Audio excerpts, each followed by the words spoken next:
Today I'm going to talk about two niche penalties that occur at Mark 1 of the Team Racing S course. It's Windward Mark, rounded to starboard. I recently made a video about how to generally manage this mark, some good tips on what to do.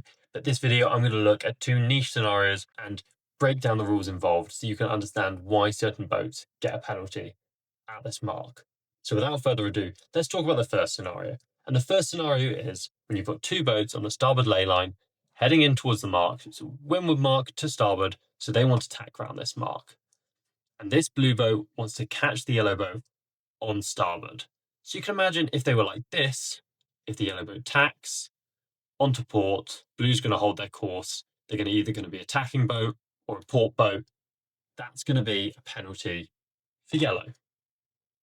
But what blue quite often wants to do when they're team racing is they're maybe in a marginal situation. They don't know if they can quite get that penalty off.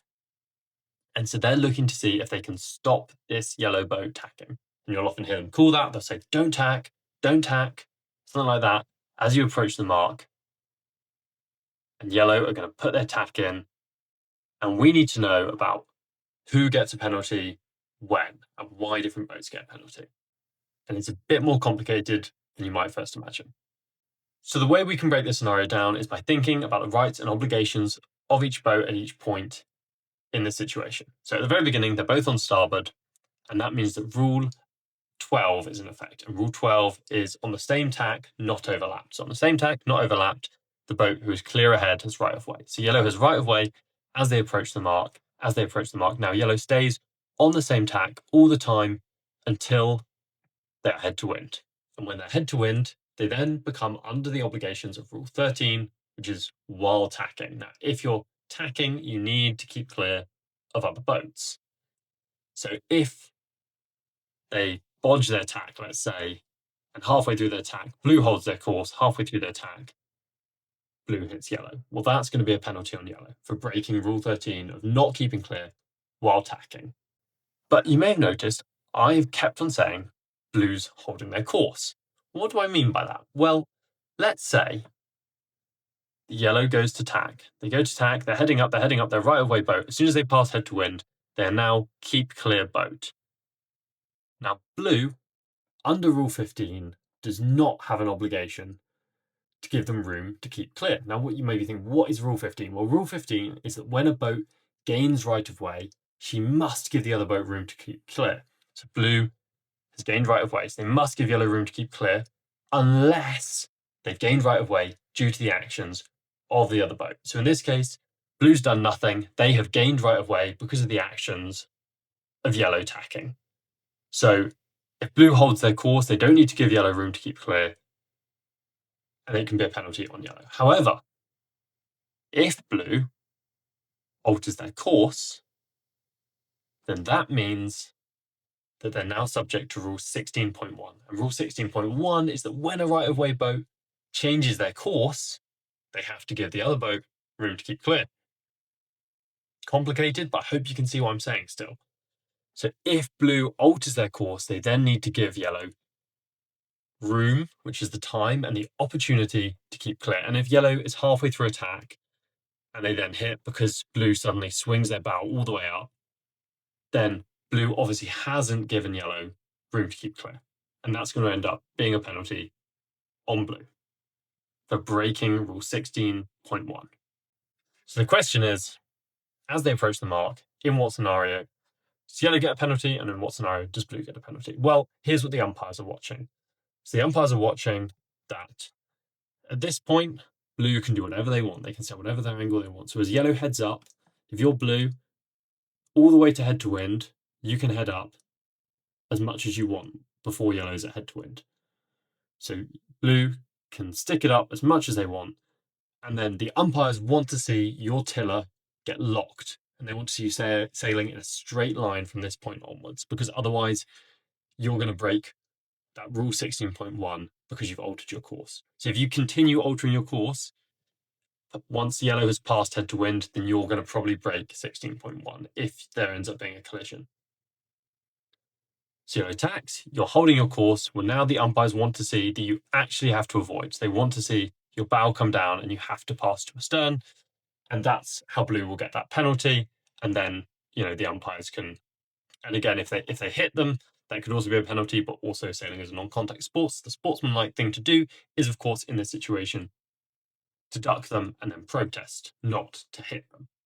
And also by hitting them, you run the risk that you get the penalty. So even if you have continued altering your course, heading up, at risk of breaking 16.1, if at this point you avoid them, then you as blue can never get the penalty. Because by ducking them, you thereby have given them room to keep clear, even though you didn't originally, but because there's no contact, it can never go against blue because you're the right-of-way boat. So if you're yellow, what can you do to prevent a boat being able to catch you like this? Well, the answer is that you need to tack in a slightly different way than you normally would. So in a normal VMG tack, you're going to slowly come up into it, and then you're going to fold through the wind and sail off. But if you're worried that a boat might be able to get you like this, what you're going to do is early in the tack, you're going to head up really, really hard and stay as close to this mark as possible. And then from here, you're then going to fold into your tack now. And that's going to be a less efficient tack, but you're going to be using the mark to protect yourself because blue can't hit the mark, you can't hit the mark either.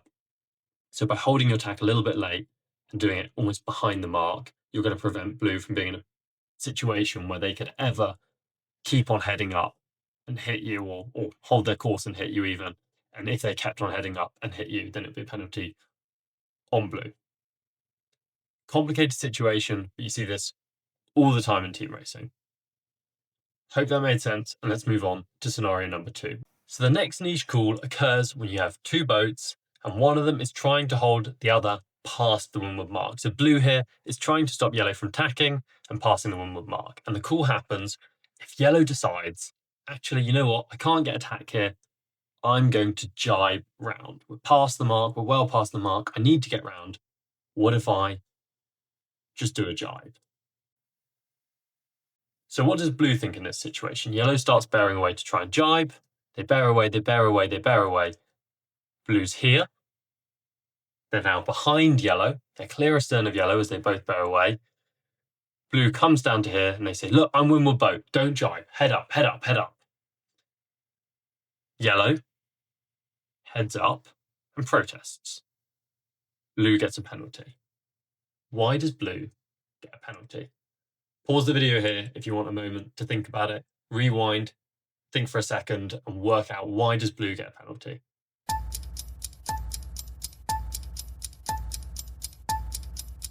Okay, so now that you've had a moment to think about it, let's go over why blue gets a penalty in that situation.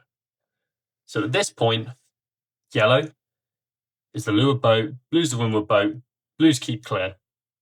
Great. Yellow can't tack because if they tack, they'd be infringing Rule 13, but it's a simple situation. When yellow bears away, blue goes down. Well, we're now subject to Rule 12. So yellow is ahead, blue is astern. Simple, again. All this means is that blue has to keep clear of yellow, and yellow is the right-of-way boat now. Now, as they become overlapped again, blue is now the leeward boat, yellow is now the windward boat.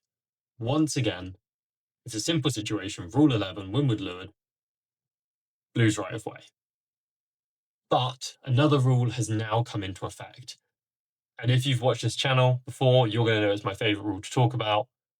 Well, the rule that's come into effect is once again Rule 17.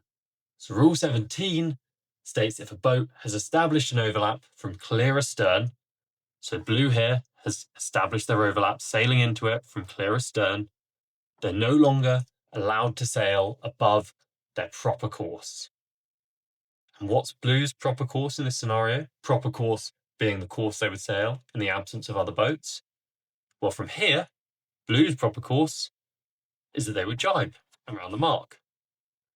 So by sailing here, they're technically above their proper course because their best course is to bear away and jibe. So when yellow heads up and protests, blue gets a penalty under Rule 17. Not something you'd normally think about at all on the beat, because when are we sailing above our proper course on the beat? We're hardly ever doing it. But it's an important one to know because if you're ever this blue boat, you need to know that you can't come down and do that because you're going to get a penalty yourself. And it's an important one to know as yellow because if another boat does this to you, you need to know that you should protest and then you can get a penalty on them. As always, I recommend that both boats in that situation avoid contact. If you're the yellow boat and you do this, you shouldn't hit them and then protest. You should avoid them, come back up and protest to the umpire, because the umpire might have a different opinion on what's happened. So for instance, one thing you do see here is that the boat's going to do this. If yellow jibes onto port too early, then now it's just a port starboard. And rule 17 doesn't apply in a port starboard situation. So if yellow jibes too early, if they pull their boom across too vigorously, then it's actually going to work against them. And they need to make sure that they're firmly overlapped and then say, rule 17, proper course, you have to jibe. Or come back up and protest, or whatever they need to do to ensure that that situation is dealt with properly. But jibing into them is not going to go well, because now it's just a port starboard, and you're certainly going to have infringed if you're the yellow boat in that situation. So that second situation was just an eternal reminder to always think about rule 17, because it's very, very important at all times in team racing. I hope you found these two situations interesting and they made you think about the rules a bit more. Like and subscribe for more tips, and I hope that these can be useful in your racing going forward.